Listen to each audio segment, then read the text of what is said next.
In an astonishing twist that shook South Africa's already volatile political scene, previous Democratic Alliance leader Helen Zille has finally spoken out about the bombshell revelation that Julius Malema's phone number was found on Nathi Mthethwa's phone mere minutes before his sudden death. The unveiling, which has captured headlines and social media discourse for more than a week, has fueled tensions on both sides of the political divide and resurrected long-standing controversy surrounding accountability, transparency, and the murky nexus between politics and personal life. What at first seemed to be a terrible and singular event has now become a full-fledged national crisis, one that could have serious consequences for South Africa's political future. Zille, who is renowned for her quick mind, political poise, and blunt leadership approach, spoke to the country in a heart-wrenching yet controlled media conference that had been anticipated with bated breath by both the media and the general populace. In her measuredly crafted announcement, she stated, "The presence of any number on someone's phone does not automatically imply wrongdoing. But where the circumstances are as grave as this and a life has been lost under unknown circumstances, all details need to be pursued with the utmost care. The South African public needs truth, not rumor."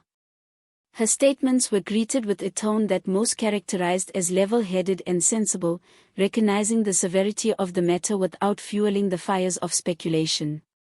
Political commentators noted that Zille's remarks had the deliberate flair of a call for accountability while dissuading irresponsible dissemination of unsubstantiated rumors. The timing of this disclosure is what makes it so explosive.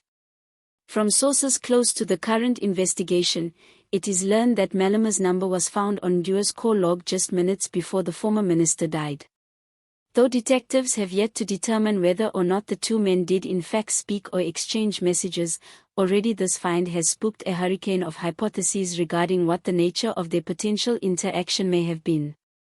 Was it an innocent conversation, a political showdown, or something considerably more malevolent? Observers see this tidbit as a potential watershed in an investigation already fascinating members of the public. For months, Mthethwa's death, initially written off as an accident, has been shrouded in rumors of political conspiracy, betrayal, and collusion high up. Now, with the emergence of Malema's number during those last moments, these speculations have gained new traction. Zille's intervention has put a new spin on an already contentious political discussion. Her demand for accountability and openness has been broadly viewed as a challenge not only to Malema but also to the wider political establishment. As she spoke, she emphasized that cooperation would be required from all political players involved in or tied to the case, highlighting that silence in such a time is a risky instrument. "We need to get all the parties who are aware of these events to present themselves," she implored. "The country wants answers, and any interference with justice erodes the core of our democracy." Most analysts interpreted this to be a direct, if diplomatic, call for Malema to make a public explanation for his relationship with Mthethwa, if there were one. Sources in the Democratic Alliance have indicated that Zille's comments could be a sign that the party is planning to play a more vigorous role of oversight in guaranteeing the probe goes on with transparency. Political analysts perceive her intervention as seeking to place the DA as the voice of integrity and reason when the governing African National Congress as well as the economic freedom fighters are facing mounting public scrutiny. Whether this is a deliberate political play or an honest attempt at preserving democratic accountability is left for others to determine. But whatever the case may be, little doubt can remain that her words have increased the stakes for everyone. Public response has been immediate, emotive, and divided. Social media websites are full of speculation, outrage, and fear as millions of South Africans clamor for explanations. Some are demanding that Malema hold an immediate press conference, insisting that he explain the nature of his communication with Mthethwa, while others are repeating Zille's request to be patient and exercise restraint. On Facebook and Twitter, hashtags like #MthethwaCase, #MalemaNumber, and #HelenZilleSpeaks have trended day and night, demonstrating the nation's collective obsession with the developing drama. For most, though, this narrative goes beyond personal politics. It speaks to the country's increasing lack of faith in its institutions and leaders. Complicating the matter further is Julius stature himself in South African politics, a former Minister of Arts and Culture and a highly connected figure within government circles. His mysterious and sudden death was already a tragedy to the nation's political community. The revelation of Malema's number so close to his death now darkly shadows an event leaving questions beyond the individual. Was Ndua trying to reach Malema for assistance or guidance? Or might he have been confronting him about something more contentious? These questions, left unanswered, have fueled public unease and put massive pressure on investigators to shed light. Zille also delivered a strong warning against the risks of politicizing such a delicate tragedy.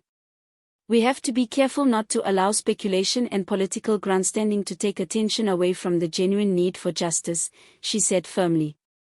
Fact must triumph, not the greatest hype. Her message was generally taken as a thinly veiled rebuke of both the ANC and the EFF, who have been criticized for exploiting the case for political gain.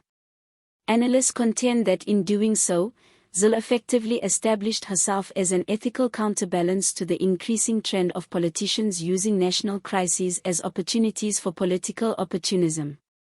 The political ramifications of Zille's comments continue to reverberate within the ANC. Some people interpret her comment as a calculated move to discredit Malema's credentials before the next election. Others interpret her intervention as an act of statesmanship, a reminder that there are still voices in South African democracy wedded to principle rather than populism.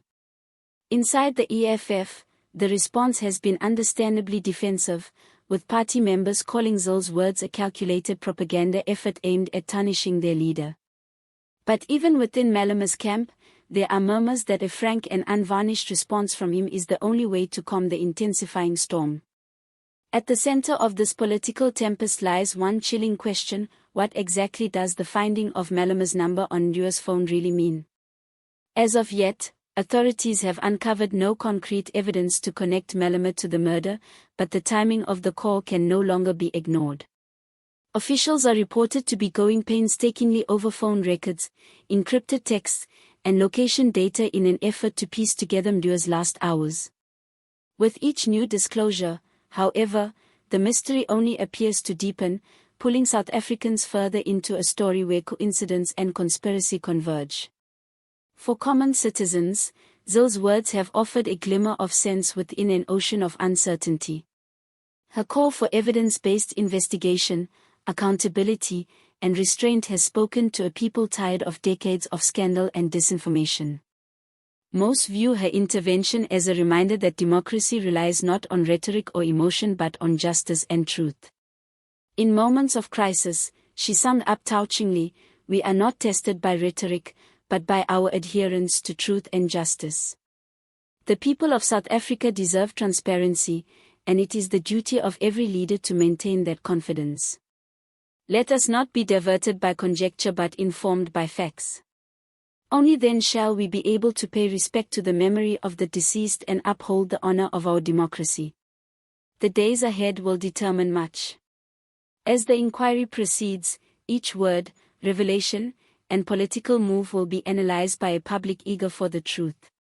Will Julius Malema come out of his silence and respond to the charges directly? Will new information come forward that sheds light on his role in Ndua's last hours? Or will this case spin deeper into political turmoil and confusion? Whatever the result, one thing is certain: Helen Zille's intervention has turned a bubbling controversy into a moment of destiny for South Africa. The truth, when it eventually emerges, may reshape not only the path of this inquiry but the very direction of the nation's political future.